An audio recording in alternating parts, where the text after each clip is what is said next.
सौतेले भाइयों को तो ख्वाब बताने से भी मुसीबत आती है, तुम्हें राज क्या बताएं? क्या बात है, क्या बात है, क्या बात है। भाइयों को ख्वाब बताने की इजाजत नहीं है। और बिदअतियों तुम्हें क्या राज बताएं, ये तो तुम्हारा टॉपिक ही नहीं है। मियाँ कह रहे थे कहानी शरीफ कहते हैं, मैंने कहा कि कम से कम शरीफ तो कह रहे हैं। इतनी शराफत तो आ गई है कि वलियों की कहानी को भी वलियों ने दुश्मनों से शरीफ कहलवा दिया। याद रखना, जो शरीफ होगी उसके अंदर कभी बदअकीदगी नहीं होगी।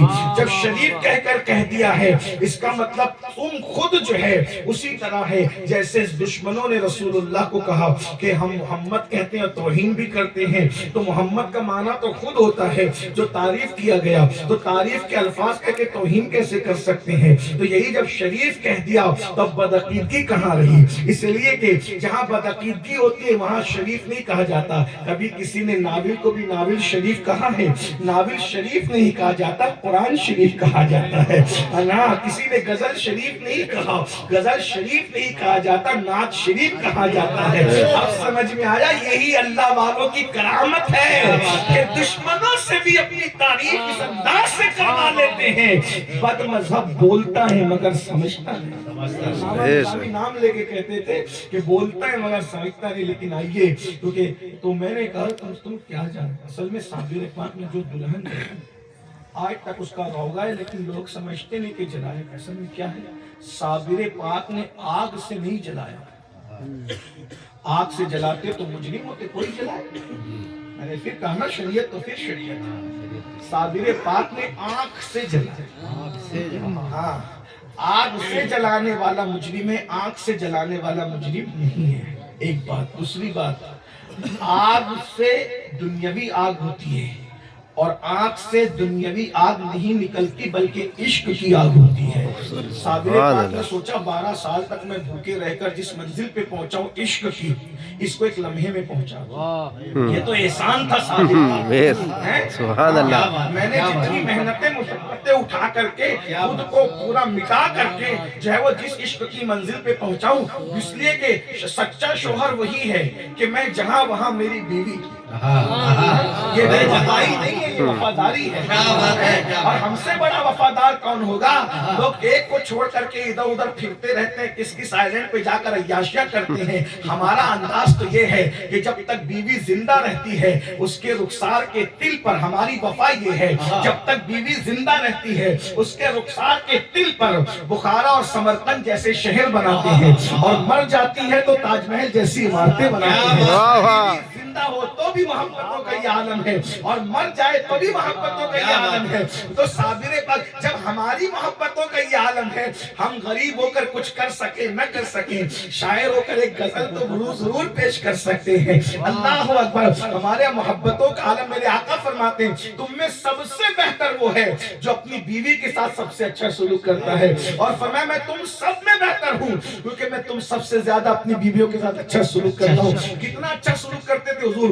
उम्मतुल मोमिनीन में उम्मुल मोमिनीन सैयदा आयशा कहती है हुजूर ने हमसे कभी झगड़ा नहीं किया, कभी झगड़ा नहीं किया। अल्लाह अकबर। हम खुद हुजूर से लड़ते थे, लड़ के नाराज होकर बैठ भी जाते थे, मगर हुजूर हमें मनाने के लिए आया करते थे। सुभान अल्लाह। जिसे हुजूर मनाने के लिए आए, जिसकी रजा खुदा चाहता है, वो अपनी बीवियों को मनाने के लिए आते हैं। फिर उम्मुल मोमिनीन कहती है हम तो इतने नाश करते थे कि मानते भी नहीं थे, और जब नहीं मानते थे तो हुजूर हमारे कान की लौ पकड़ के कहते थे ओ नन्ही मुन्नी आयशा जरा मान भी जाना। अंदाजा फरमाए हमारे बीवियों की मोहब्बतों का ये आलम है। दाढ़ी रखकर कोई बेहतर नहीं हो सकता, हाथ में तस्बीह पकड़कर कोई बेहतर नहीं हो सकता, बगल में कुरान रखकर सिर्फ कोई बेहतर नहीं हो सकता। रसूलुल्लाह फरमा रहे हैं तुम में सबसे बेहतर वो है जो अपनी बीवी के साथ अच्छा सलूक करता है।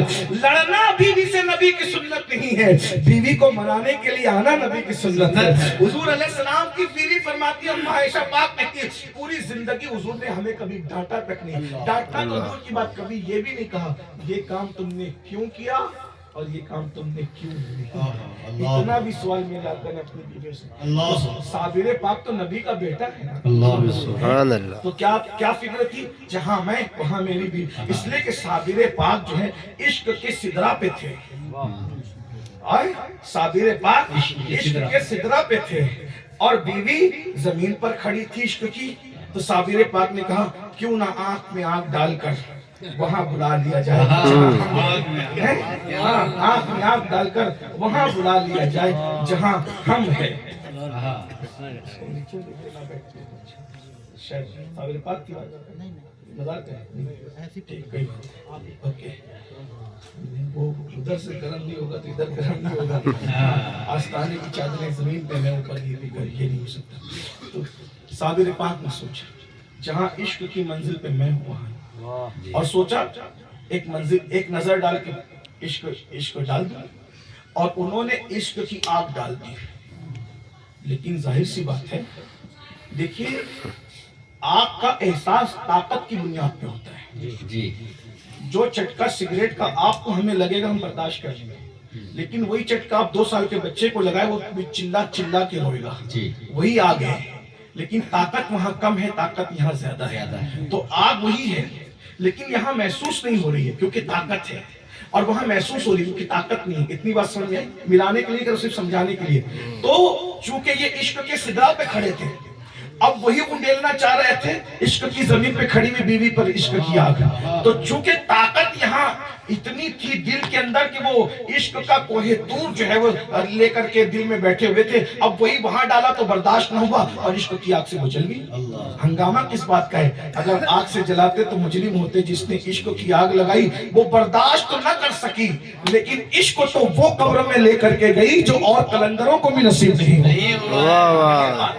تو بہرحال عشق کی بات میں بات کو ختم کرنے کے طور پہ کہہ رہا تھا، عنوان بھی بات پوری ہو جائے، ٹائم بھی پورا ہو گیا میرا، اور 10-15 منٹ بچے ہوئے ہیں کہ آپ کچھ کر لیں، ماں باپ خوش نہیں، آپ جنتی نہیں، یہ میں نہیں کروں۔ ابھی حضور صد اللہ فاضل کا ذکر ہوا تھا، صد اللہ فاضل نے تفسیر لکھے قرآن شریف کی جس کا نام ہے خزائن العرفان، وہ حضرت بلبل صابری علیہ رحمہ کے پیر و مرشد ہیں۔ حضور صد اللہ فاضل فخر المحاسن علامہ سید نعیم الدین مراد آبادی، جو اتنا بے مثال مرید، پیر تو آپ نے سنا کتنا بے مثال تھا، مرید بھی اتنا بے مثال تھا کہ ان کے پیر نے اپنی زندگی میں ایک ہی مرید کیا اور ایک ہی کو خلافت دی، فرمایا جو چاہیے تھا وہ مل گیا، اب مجھے کسی اور کی ضرورت نہیں۔ قیامت کے دن اللہ پوچھے گا تو میں اپنی اسی مرید سید نعیم الدین مراد آبادی کو اللہ کی بارگاہ میں پیش کروں، اور فرما ہاں جی بالکل بالکل ایسا پیر ایک مرید کیا، ہاں یہ بات ہے۔ تو بہرحال ان کی تفسیر ہے تفسیر خزائن العرفان، اس میں وہ لکھتے ہیں حدیث پاک کہ اللہ کے رسول صلی اللہ علیہ وآلہ وسلم فرماتے ہیں کہ اگر کوئی بندہ شہید بھی ہو جائے، علماء سے پوچھیں جو شہید ہے وہ جنتی ہے، شہید کا پہلا قطرہ زمین پہ گرتا ہے خون کا، اسے دیدار یار نصیب ہوتا ہے، اور شہید ادھر شہید ہوتا ہے ادھر اس کی روح کو جنت میں داخل کر دیا جاتا ہے۔ مگر اللہ کے رسول علیہ السلام فرماتے ہیں اگر کوئی بندہ شہید بھی ہو جائے لیکن اگر اس کے ماں باپ اس سے ناراض ہے تو شہید ہو کر بھی وہ جنت میں داخل نہیں ہو سکتا، شہادت کے بعد بھی جنت نہیں ہے۔ غور کریے، ماں باپ